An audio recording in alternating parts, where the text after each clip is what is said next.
నమస్కారం సీఎం గారు, మన అందరికీ కాంగ్రెస్ ప్రభుత్వం అందరికీ నేను నా తరఫున నమస్కారం చేయాలనుకుంటున్నాను. చెప్పాల్సింది ఒకటి ఏంటి సార్ అంటే, మా పుట్ట మీద కొట్టకండి సార్. ఎందుకంటే 8 నెలలైంది మేము ఎట్లా బతుకుతున్నాం అనేది మీరు తెలుసుకుంటలేరు.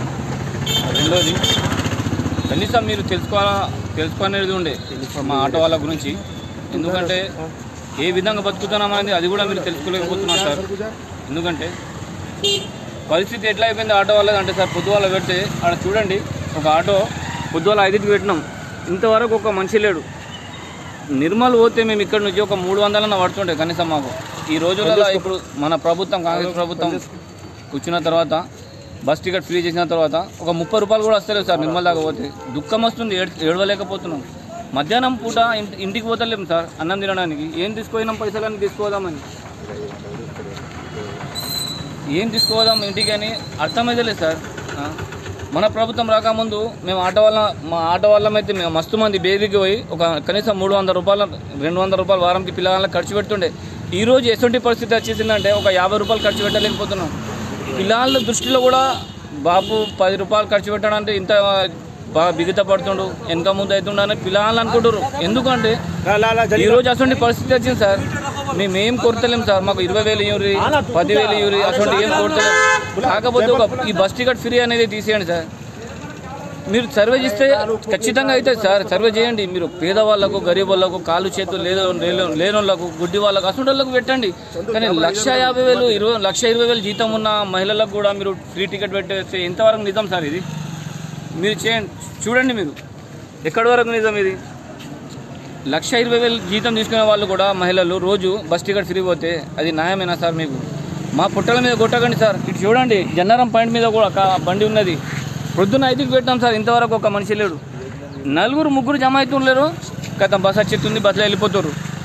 ఇట్లా 3 వస్తారు, ఆగుతలేరు పబ్లిక్. ఎక్కడ చూసినా కానీ మహిళలు మొత్తం బస్సులలో 50 60 70 మంది, ఏ స్టేజ్లో పోయినా కానీ 20 మంది ఎక్కుతారు సార్. మా పుట్ట మీద కొట్టకండి సార్. దయచేసి మమ్మల్ని ఆదుకోండి. మిమ్మల్ని ఏం కొడతలేం, మేము ఒకటే కొడుతున్నాం, మా బస్ టికెట్ ఫ్రీ చేసింది మీరు తీసేయండి అంతే. మంచి ఆఫర్లు పెట్టారు మీరు, ఓకే, కానీ ఇటువంటి ఆఫర్ తోటి బస్ టికెట్ ఫ్రీ పెట్టి మా పుట్టల మీద కొట్టకండి. చిన్న పిల్లలు ఉన్నోళ్ళు ఫైనాన్స్లో వెళ్తలేవు. ఆ ఫైనాన్స్ వాళ్ళు ఫోన్ చేస్తే కూడా లేపలేకపోతున్నాం, మేము రిసీవ్ చేయలేకపోతున్నాం, ఏం మాట్లాడాలో తెలియకపోతున్నాం. ఏం మాట్లాడాలో వాళ్ళకు తెలుస్తలేదు. ఎందుకంటే వాళ్ళు కూడా టార్చర్ చేస్తారు. ఫైనాన్స్ ఎప్పుడు కడతారు. మా పరిస్థితి చూడండి, ఆలోచించండి. మేము ఆత్మహత్య, మీ రాజ్యంలో ఎవరన్నా కానీ ఉపాసం ఉండి చచ్చిపోతే మీరు మీ అంతరాత్మ ఒప్పుకుంటుందా? చూడండి, మీరు ఆలోచించండి సార్. అయ్యా స్పీకర్ గారు, ఒకళ్ళు మాట మీ దాకా తెచ్చుర్రు, ఆటో వాళ్ళు బాగా ఘోరంగా పరిస్థితుల్లో ఉన్నారని ఒక అసెంబ్లీలో ఒకళ్ళు మాట తీస్తే సీతకు ఏమంటారు? ఆ మాటకు మీరు రెచ్చగొట్టకండి, ఆటో వాళ్ళని రెచ్చగొట్టకండి అంటారు. కానీ మీ దాకా మాట ఎట్లా రావాలి సార్? ఆటో వాళ్ళు ఉపవాసం ఉన్నారు, బాగా కష్టంగా ఉన్నారు, ఆటో వాళ్ళు ఏం సంపాదించలేకపోతున్నారు అంటే మీ దాకా మాట ఎట్లా రావాలి సార్? మేమైతే మీకు కలవలేం కదా, చెప్పండి. కనీసం ఒక మాట మీరు ఆలోచించండి. 8 నెలలైంది మా గురించి ఒక్కసారైనా ఆలోచిస్తురా? మీరు తినేటప్పుడు మేము ఎట్లా బతుకుతున్నాం అనేది ఒక్కసారి ఆలోచించండి సార్, మీకు తెలుస్తుంది మా బాధ ఏంటి. ప్రొద్దున 5కి వెళ్ళేసి సాయంత్రం వరకు బస్ స్టాండ్లో ఉంటున్నాం, ఇంటికి పోలేకపోతున్నాం తెలుసా. మా బాధ అట్లా ఉంటుంది.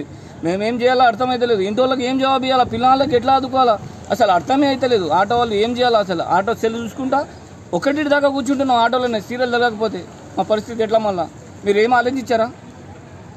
మీ గురించి ఎవరైనా బాధపడితే మీరు అన్నారు కదా సార్, నా రాజ్యంలో, నా దర్బార్లో ఎవరికి అన్యాయం జరగదు, న్యాయం జరుగుతుంది. మరి ఇంతమంది దాదాపుగా 50 లక్షలు 40 లక్షల మంది ఉన్నారు మన తెలంగాణలో.